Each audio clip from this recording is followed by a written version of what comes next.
Evangelio según San Juan. Después de esto se retiró Jesús al otro lado del mar de Galilea o de Tiberíades. Le seguía un gran gentío, porque veían los milagros que hacía con los enfermos. Subió Jesús a un monte y se sentó allí con sus discípulos. Estaba cercana la Pascua, la fiesta de los judíos. Levantando Jesús los ojos y viendo venir hacia él una gran muchedumbre, dijo a Felipe: ¿Dónde compraremos panes para que coman estos? Lo decía para probarle, pues él sabía lo que iba a hacer. Felipe le respondió: 200 denarios de pan no bastan para que cada uno tome un poco. Le dice uno de los discípulos, Andrés, el hermano de Simón Pedro: Aquí hay un muchacho que tiene 5 panes de cebada y 2 peces. ¿Pero qué es esto para tantos? Jesús dijo: Haced sentar a la gente. Había mucha hierba en el lugar. Se acomodaron pues los hombres, como unos 5000. Tomó entonces Jesús los panes, y después de dar gracias, los distribuyó entre los que estaban sentados, e igualmente les dio de los peces cuanto quisieron.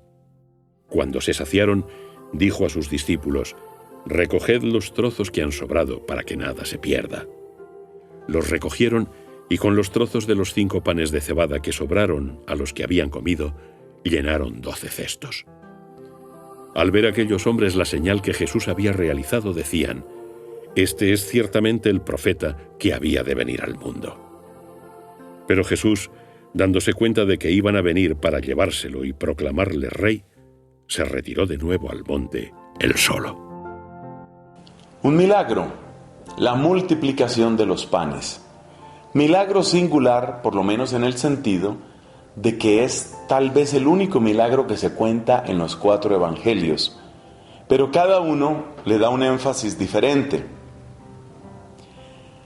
Como vamos a tener varios días para reflexionar en este milagro y en lo que Cristo quería enseñarnos, es bueno tomar algún elemento cada día para quedarnos con alguna enseñanza. Hoy, por ejemplo, con el favor de Dios, quiero destacar ese pequeño diálogo que se da entre Jesús y uno de sus apóstoles llamado Felipe.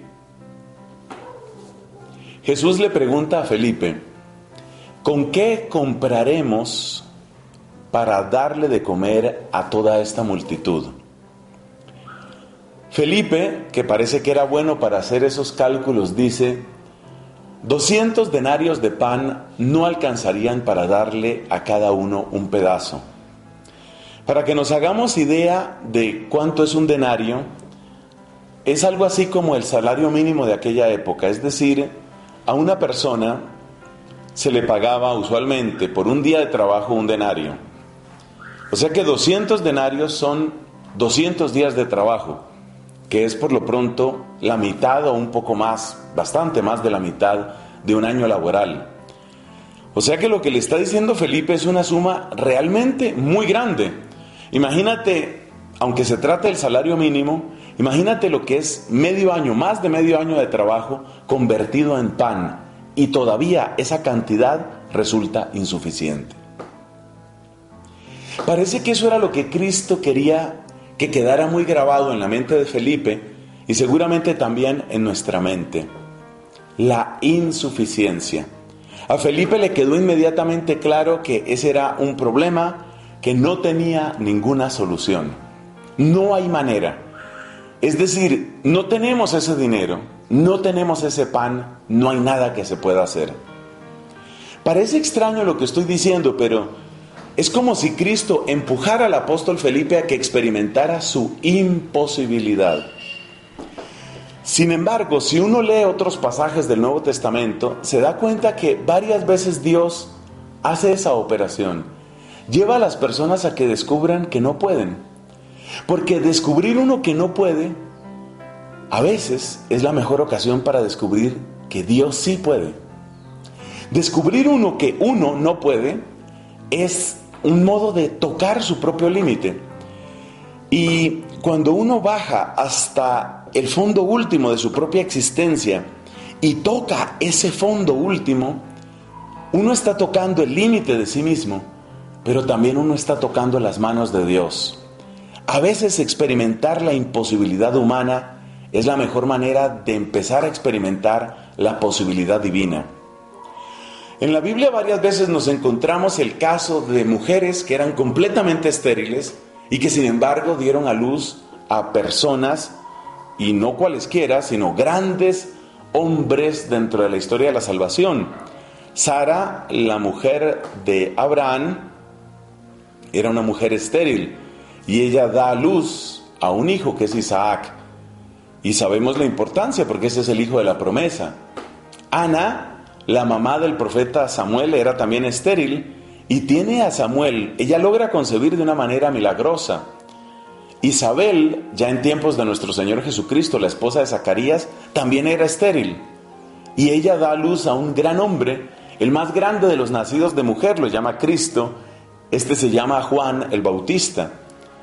Es decir, parece que Dios tiene un cierto gusto, una cierta predilección en mostrar de vez en cuando al ser humano, mostrarle su imposibilidad. No es un simple humillarnos, es más bien romper nuestros límites. Dios nos acompaña en ese proceso por el que nos lleva hasta nuestro límite, nos acompaña porque llegando a nuestro límite es Él el que abre la puerta. Acuérdate lo que le sucedió a Moisés. Moisés y todo el pueblo de Israel llegó hasta el límite se llamaba el Mar Rojo. Ya Moisés no podía hacer más, ya los hebreos no podían hacer más, pero Dios sí podía hacer más. Por eso es muy importante que nosotros le demos permiso a Dios de que haga también esa obra en nosotros. Cuando las cosas parezcan imposibles, cuando las tentaciones parece que nos están sobrepasando, cuando el dolor parece imposible de llevar, cuando creemos que ya no hay nada más que hacer, solo quedan dos caminos, la desesperación o la absoluta confianza. Si tomamos el camino de la desesperación, nos arrojamos al vacío, a la nada y a la muerte. Pero si tomamos el camino de la confianza, muchas veces experimentaremos que lo que es imposible para los hombres es posible para Dios. Y entonces va a crecer nuestra confianza. Y entonces va a crecer nuestra fe. Y entonces experimentaremos victoria.